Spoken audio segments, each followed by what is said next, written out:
Life skills అనేవి ఇలా చిటికేసినంత ఈజీగా అలా నేర్పలేం. చాలా కాలం పడుతుందని మీకు తెలుసు, నాకు తెలుసు. మరి వీటికేమన్నా చిట్కాలున్నాయా? చూడండి, కడుపు నొప్పొస్తే వాము నీళ్ళు పట్టించండి, లేకపోతే ఎండలు బాగా ఉంటే సబ్జా నీళ్ళు పట్టించండి, వేడి చల్లబడుతుంది అని ఇలా చిట్కాలుంటాయి గదా! అలాంటి హోమ్ రెమెడీస్ అంటాం. ఇంట్లో వంటింటి చిట్కాలేమన్నా ఉన్నాయా? ఇంట్లో చిట్కాలేమన్నా ఉన్నాయా? ఈ లైఫ్ స్కిల్స్ అన్నిటిని పిల్లలకి నేర్పడానికి. ఏవంటే ఇవి స్కూల్లో నేను చెప్పాను కదా అని మళ్ళీ స్కూల్‌కెళ్ళి మాకు స్కిల్స్ కూడా కావాలి ఇలా చెప్పారనుకోండి. ఇవి స్కూల్లో చేసేది కాదు. వంటింటి చిట్కాలు, మనింటి చిట్కాలు. దాంట్లో ఒక్క చిట్కా చెప్తాను. మీ పిల్లలకి బోలెడన్ని కుప్పలు కుప్పలు ఇన్నిన్ని స్కిల్స్ వచ్చేస్తాయి.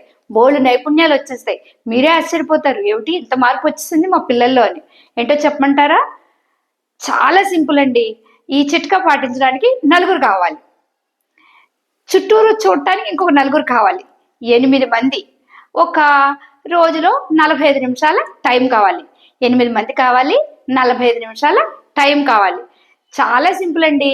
దీనికి పెన్ అక్కర్లేదు, పేపర్ అక్కర్లేదు, అంకెలు అక్కర్లేదు, ఏమీ అక్కర్లేదు. దీని పేరే అష్టాచెమ్మ. మీ అందరికీ తెలిసుంటుంది కదా! 8 పడుతుంది, 4 పడుతుంది, లోపల గళ్ళుంటాయి, పంట అవుతుంది. ఇందులో వచ్చే స్కిల్స్, ఈ ఆటలో పిల్లలకు వచ్చే స్కిల్స్ ఇంకే ఆటలోనూ రావండి.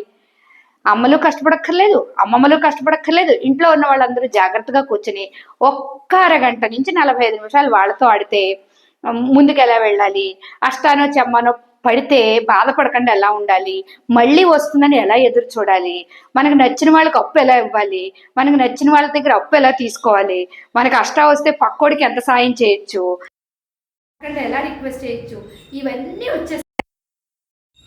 45 నిమిషాలు ఆడి చూడండి. ఒక్క 20 రోజులు అంటే ఒక 20 సార్లు ఆడి చూడండి. పిల్లల్లో మార్పు వస్తుంది, చాలా బాగుంటుంది. ఇందులో ఒక చిన్న గమనిక చెప్తారు కదా, హెచ్చరిక అంటాం. అలాంటిది ఏంటంటే ఆడే ముందు ఇది నీ స్కిల్స్ కోసం ఆడుతున్నావు అని పిల్లలకి చెప్పదు. నువ్వు ఆడితే ఈ స్కిల్స్ వస్తాయి కాబట్టి ఆడిస్తున్నావు అని అస్సలు చెప్పద్దు. అలా అయితే ఆటలో ఫన్ పోతుంది, వాళ్ళు ఆడరు, మిమ్మల్ని ఆడనివ్వరు, అది కూడా పాఠం అనుకుంటారు. అర్థమైందా? అష్టాచెమ్మ ఆడండి, ఆడించండి.